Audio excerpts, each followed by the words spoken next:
اس video کے ساتھ introduction to war of independence کے ساتھ ہوں میں.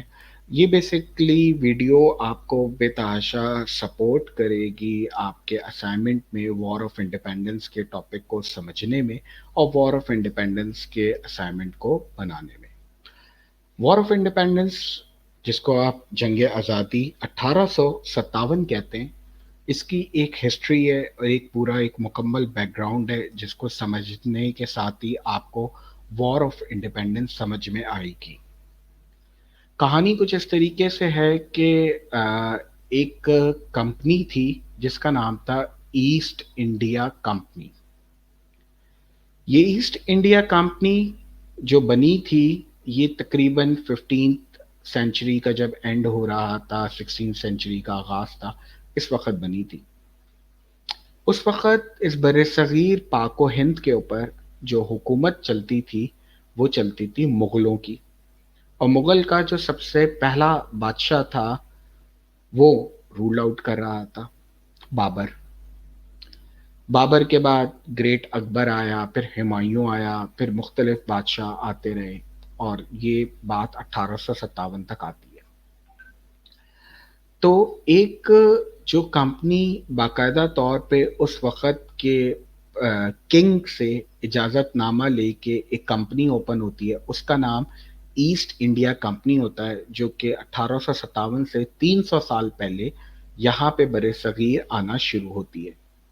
سب سے پہلے کالی کٹ کلکتہ پہ آتے ہیں، اور کلکتہ پہ آ کے یہ ایک ٹریڈنگ کمپنی ہوتی ہے جس کا بنیادی مقصد یہاں سے ٹریڈ کرنا ہوتا ہے، تجارت کرنا ہوتا ہے، اور بر صغیر کے جو مختلف مسالہ جات، مختلف چیزیں، ان کو یہاں سے لے کے اپنے برطانیہ اور مختلف ممالک میں لے کے جانا ہوتا ہے. ایسٹ انڈیا کمپنی نے یہاں پہ آتے کے ساتھ ہی مقامی جو مختلف ریاستیں تھیں، مختلف جو چھوٹی چھوٹی سی حکومتیں تھیں، کہیں پہ مہاراجا راجا حکومت کر رہے تھے، کہیں پہ نوابوں کی حکومت تھی، اور پورے بر صغیر پاک و ہند پہ مغلوں کی حکومت تھی، جس کو آپ سینٹرل گورنمنٹ کہہ سکتے ہیں. کہ سینٹرل گورنمنٹ تو مغلوں کے پاس تھی، لیکن جو ریاستیں تھیں، جیسے ریاست آف کلات ہے، ریاست مکران ہے، ریاست آف خیرپور ہے، ریاست آف سوات ہے، اسی پرنسلی اسٹیٹ جن کو کہتے ہیں، ریاست آف بہاول پور ہے، ریاست آف خیرپور ہے. انڈیا کی طرف چلے جائیں تو راجستھان کی ریاست موجود تھی، دلی کی مختلف ریاستیں. یہ چھوٹی چھوٹی سی ریاستوں پہ راجا مہاراجا حکومتیں کر رہے تھے. ریاست مہاراشٹر کی ریاست تھی، میرٹھ کی ریاست تھی، میسور کی ریاست تھی، یہ مختلف قسم کی ریاستیں موجود تھیں. اب سچویشن یہ ہوئی کہ ایسٹ انڈیا کمپنی جو بظاہر طور پہ تو صرف ایک ٹریڈنگ کمپنی تھی جو کہ تجارتی سرگرمیوں کے لیے آئی تھی، اس نے ہر علاقوں میں اپنے ویئر ہاؤس بنانے شروع کر دیے. بندرگاہ کے قریب ویئر ہاؤس. اب اس ویئر ہاؤس کے اندر جو کہ تجارتی انہوں نے گودام بنائے تھے، ان کی رکھوالی کرنے کے لیے انہوں نے مقامی جو سپاہی تھے ہر علاقے کے، ان کو اپنے پاس جو ہے وہ جاب پہ ایز اے سیکیورٹی گارڈ آپ سمجھ لیں کہ انہوں نے ہائر کرنے شروع کیے. لیکن وہ بظاہر طور پہ سیکیورٹی گارڈ نہیں تھے، بلکہ وہ ایک فوج بنانے کے چکر میں تھے. اور ایسٹ انڈیا کمپنی کے جو گورے تھے، انہوں نے مقامی معاملات کے اندر، مقامی ریاستی معاملات کے اندر، ایڈمنسٹریٹو معاملات کے اندر مداخلت کرنا شروع کر دی. جیسے کہیں پہ بھی ہندوؤں کی ایک رسم تھی کہ اگر کوئی بھی عورت جو تھی اس کا شوہر مر جاتا تھا تو اس کے اندر وہ عورت کو جو ہے وہ زندہ جلا دیا کرتے تھے. اس رسم کو ستی کی رسم کہتے ہیں. تو یہ ستی کی رسم جب ان کو برٹشرز کو پتہ چلی تو وہ جگہ جگہ پہ پہنچ جاتے تھے اور عورتوں کو زندہ نہیں جلانے دیتے تھے. تو اس سے کافی ہندو بھی پریشان تھے. اسی طرح بہت سارے معاملات کے اندر، مقامی چیزوں کے اندر وہ انوالو ہونا شروع ہو گئے، اور لوگوں کے اندر جو ہے نا وہ ان برٹشرز کو لے کے بہت زیادہ بے چینی پھیل گئی، اور ہندو مسلمان اور جتنے بھی پرنسلی اسٹیٹ کے لوگ تھے وہ بھی ان سے پریشان ہو رہے تھے. ان کا طریقہ واردات بڑھ رہا تھا، اسلحہ گولہ بارود بھی یہ لے کے آ رہے تھے، چیزیں لے کے آ رہے تھے، اور یہ بہت سارے کام اپنے تیز تراری سے کر رہے تھے. آخر کار ایک ایسا واقعہ ہوتا ہے جو کہ ٹریگر بنتا ہے اور ایک جنگ کا اسباب بنتا ہے، لیکن یہ جو جنگ 1857 میں ہوئی یہ پہلی جنگ نہیں تھی۔ اس سے پہلے بھی کافی جنگیں تھیں جو آپ سمجھ لیں کہ حیدر علی کی شکل کے اندر میسور میں، اور ٹیپو سلطان کی شکل میں، پھر اس کے دادا کی شکل میں نواب سراج الدولہ کی شکل میں، اور اس کے علاوہ جو آپ کے پاس مہاراشٹر کی رانی تھی، جس کو جھانسی کی رانی کہتے ہیں، اس کی شکل میں بہت ساری چھوٹی موٹی جنگیں جو تھیں وہ چل رہی تھیں، وہ جنگیں ہوئیں۔ لیکن ایک بڑی جنگ جو 1857 میں ہوئی، یہ جنگ کی کچھ بنیادی وجوہات تھیں۔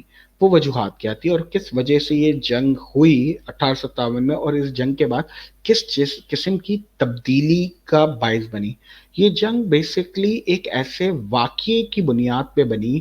واقعہ کچھ اس طریقے سے تھا کہ جو اسلحہ گولہ بارود تھا اس وقت، جو اس ٹائم کی رائفلز آتی تھی، اس کے اندر جو کارتوس ڈلتا تھا، وہ کارتوس جو ہوتا تھا اس کے کو سیکیور کرنے کے لیے کہ وہ کہیں خراب نہ ہو جائے، اس کی لائف کو بڑھانے کے لیے اس کارتوس کے جو کیپ ہوتی تھی بیک پہ، اس کے اوپر چربی لگائی جاتی تھی۔ اب وہ چربی دو جانوروں کی ہوتی تھی، ایک جانور ہوتا تھا جس کو سور کہتے ہیں، اور ایک جانور ہوتا تھا گائے۔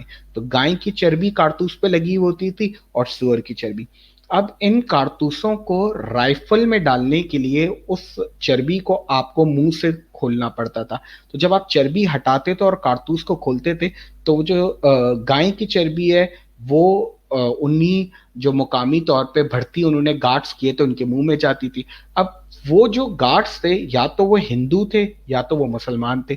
مسلمانوں کے لیے سور حرام تھا اور ہندوؤں کے لیے گائے جو تھا وہ ایک متبرک جانور تھا، تو وہ اس کو ایک ماں کی حیثیت رکھتے تھے، تو ان کے لیے چربی گائے کی اور سور کے لیے ان سولجرز کے لیے ایکسیپٹیبل نہیں تھی۔ تو وہاں پہ میرٹھ کے اندر چھاونی، میرٹھ جو ان کی ایک فوجی چھاونی تھی، وہاں پہ ایک واقعہ ہوا کہ وہاں پہ یہ بات فوجیوں میں عام پھیل گئی کہ جو ہمیں گورے نے کارتوس دیا ہوا ہے، اس کارتوس کی چربی گائے اور سور کی چربی سے بنائی گئی ہے۔ تو آٹومیٹکلی یہ تو پورا کا پورا ایک بہت بڑا پرابلم بن گیا، اور مسلمانوں نے اور ہندوؤں نے مل کے برٹشرز کے خلاف جو ہے وہ اعلان بغاوت کر دیا۔ دوسری طرف جو پے در پہ واقعات تھے پیچھے سے، چھوٹی چھوٹی ریاستوں کے اوپر قبضہ کرنے کے، مقامی معاملات میں انوالو ہونے کے، اپنی حکمرانی چلانے کے لیے، یہ ساری چیزیں جو برٹشرز کر رہے تھے ایسٹ انڈیا کمپنی کی شکل میں، یہ مقامی لوگوں میں آلریڈی مقامی لوگوں کو بدظن کر چکا تھا۔ اس واقعے نے ایک ٹریگر کا حیثیت کی۔ دوسری طرف جو اس وقت کے بادشاہ تھے، مغلوں کا آخری بادشاہ بہادر شاہ ظفر، ان کی جو حکومت تھی وہ صرف دلی کے قلعے تک محدود ہو کے رہ گئی تھی۔ ان کی بات جو تھی وہ دلی کے شہر پہ بھی نہیں چلتی تھی، کیونکہ جو شہر پہ راج تھا وہ اسی ایسٹ انڈیا کمپنی کا راج تھا۔ یہ سارے معاملات کو دیکھ کے لوگوں کے ذہن میں بہت زیادہ بیڈ امپریشن تھا اس ایسٹ انڈیا کمپنی اور ان گوروں کو لے کے، اور آخر کار انہوں نے ان گوروں سے بغاوت اختیار کی، اور انہوں نے اعلان بغاوت، علم بغاوت بلند کیا، اور انہوں نے کہا کہ جی ان کو ہمیں فارغ کرنا ہے۔ یہ وہ محرکات تھے جس کی بنیاد پہ وار آف انڈیپینڈنس لگی۔ اب اس وار آف انڈیپینڈنس کے لگنے کا شارٹر فرق کیا پڑا؟